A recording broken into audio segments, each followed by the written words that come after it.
Penyelenggara Jaminan Produk Halal atau BPJPH adalah badan yang dibentuk di bawah Kementerian Agama Republik Indonesia pada 11 Oktober 2017. Badan ini bertugas untuk menyelenggarakan jaminan produk halal di Indonesia berdasarkan Undang-Undang Nomor 33 Tahun 2014 tentang Jaminan Produk Halal. Industri halal dunia terus berkembang seiring dengan perkembangannya Islamic Financial yang telah mencapai nilai ekonomi 21 triliun US dollar pada tahun 2017. Ini merupakan peluang ekonomi yang tentu tidak boleh dilewatkan oleh Indonesia sebagai negara dengan penduduk muslim terbanyak di dunia. Terlebih, tujuan penyelenggaraan jaminan produk halal berdasarkan Undang-Undang Nomor 33 Tahun 2014 selain untuk memberikan kenyamanan, keamanan, keselamatan, dan kepastian kesediaan produk halal bagi masyarakat dalam mengkonsumsi dan menggunakan produk, juga untuk meningkatkan nilai tambah bagi pelaku usaha untuk memproduksi dan menjual produknya. Untuk memperoleh sertifikat, pelaku usaha dapat mengajukan permohonan sertifikasi halal kepada BPJPH. Pertama, pelaku usaha mengisi formulir permohonan sertifikat halal dan melengkapi sejumlah dokumen. Pelaku usaha juga perlu menyerahkan dokumen aspek legal yang meliputi nomor induk berusaha dan dokumen izin usaha lainnya. Selain itu, pelaku usaha perlu melampirkan salinan KTP, daftar riwayat hidup, salinan sertifikat penyelia halal, dan salinan SK penata penyelia halal. Nama dan jenis produk ditulis dalam daftar produk dan bahan baku, bahan tambahan, dan bahan penolong yang digunakan. Proses pengolahan produk diterangkan dengan flowchart proses produksi. Pelaku usaha juga perlu melampirkan dokumen sistem jaminan halal HAS 23.000. Setelah semua dokumen terverifikasi, maka selanjutnya BPJPH menetapkan lembaga pemeriksaan halal LPH berdasarkan pilihan pelaku usaha. LPH lalu menugaskan auditor halal untuk melakukan pemeriksaan dan atau pengujian kehalalan produk. Hasilnya lalu dilaporkan ke BPJPH. Hasil pemeriksaan kehalalan produk itu lalu dikirimkan BPJPH kepada MUI. Yang dengan itu MUI melakukan sidang fatwa untuk menetapkan kehalalan produk tersebut. Berdasarkan fatwa halal MUI tersebut, BPJPH menerbitkan sertifikat halal. Pelaku usaha wajib menjaga kemenuhan standar kehalalan produk yang dihasilkan, baik itu berupa makanan, minuman, obat-obatan, kosmetik, produk kimiawi, produk biologi, produk rekayasa genetik, serta barang gunaan yang dipakai, digunakan, atau dimanfaatkan oleh masyarakat.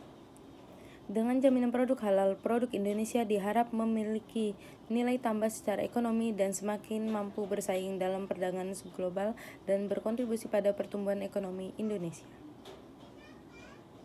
Sejalan dengan ini, pemerintah Indonesia saat ini membangun berbagai fasilitas dan mendorong ekonomi sistem halal untuk kemajuan ekonomi dan kesejahteraan masyarakat. Sekian, terima kasih. Jadi yang perlu kita ketahui yang pertama itu tentang produk halal sendiri. Jadi halal ini kan adalah segala sesuatu yang sesuai dengan syariat Islam, yang diperbolehkan dan diizinkan gitu, sesuai Quran dan pedoman-pedoman Islam yang lainnya.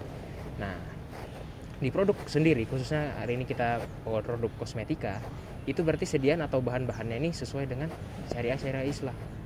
Kenapa kita perlu ini? Karena di Indonesia ini kan mayoritasnya Islam. Jadi kita dari MUI memutuskan untuk membuat produk halal yang kita ada capnya supaya masyarakat Islam bisa menikmati produk itu tanpa takut ini haram atau halal.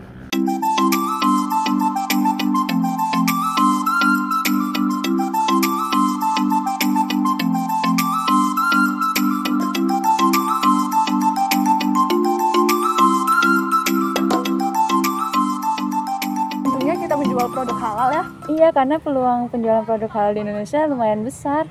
Contohnya? Kamu tahu Wardah kan? Oh iya, tahu. Itu produk halal terbesar di Indonesia, tahu? Yang dicetuskan oleh Ibu Nur Hayati Subakat. Iya, pada tahun 1995. Kamu tahu nggak sih ciri-ciri dari produk yang haram? Nggak tahu. Emang ada ya produk haram? Ada. Oh.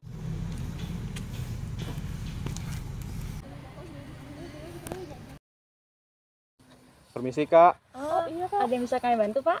Saya dari Lembaga Pengecekan Produk Halal ingin mengecek produk yang ada di sini. Oh, silahkan Pak. Oke, ini ada Kak logonya.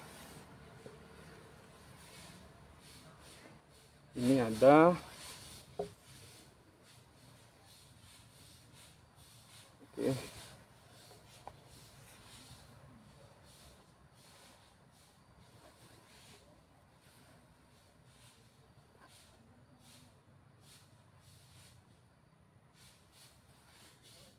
Yang ini juga bisa dicek ya Pak? Baik. Oke, yang ini ada. Lalu yang ini.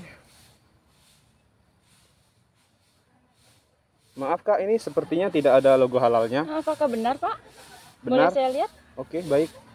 Silakan. Bukannya produk-produk kita ini produk-produk yang halal ya? Iya, seharusnya kita sudah menjual semua produk halal. Iya, kenapa ini tidak halal ya? Jadi karena tidak ada logo halalnya, kami akan cek kembali di laboratorium. Iya, silakan Pak. Oke, saya simpan dulu ya. Iya Pak. Iya Pak. Silakan dicek lagi. Oke, ini ada. Baik Kak, jadi produk yang bagus itu memiliki label halalnya dan memiliki nomor produknya. Oh baik Pak. Tapi untuk yang sebelum-sebelumnya juga sudah bagus kan Pak? Sudah Kak. Oh ya. Lalu ini sudah cukup memenuhi syarat. Nah, untuk yang itu salah satu produk impor yang sudah benar-benar halal di Indonesia Pak. Oh, jadi seperti itu Kak. Iya. Jadi baik itu produk impor maupun dalam negeri itu harus memiliki logo halal dan nomor produk serta lain-lain. Iya Iya Pak. Pak. Dan itu salah satu produk dari Wardah. Oke, baik. Dan ini juga ada Garnier Pak. Oke, baik. Ini ada. Lalu yang ini. Kalau yang ini belum ada logo halalnya. Oh, apakah benar Pak? Iya Kak. Boleh dicek, silakan. Oh iya, silakan. Ternyata belum. Jadi saya bawa dulu 2 produk ini untuk dicek kembali di laboratorium. Oh iya, baik Pak. Baik, Pak. Terima kasih Pak atas. Ya, sama-sama. Mohon kerjasamanya ya. Oke, baik.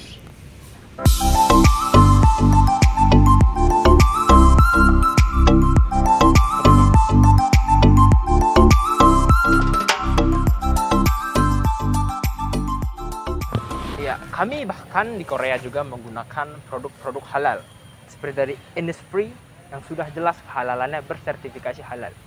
Kenapa kami orang Korea menyukai produk halal ini?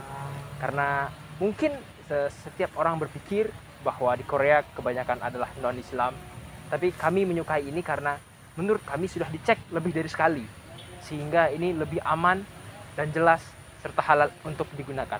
Jadi kami dari Korea juga suka menggunakan produk halal. Sekian video pembelajaran dari kami. Semoga apa yang kami sampaikan ini bisa bermanfaat untuk bahan pembelajaran kita semua. Dadah. Dah.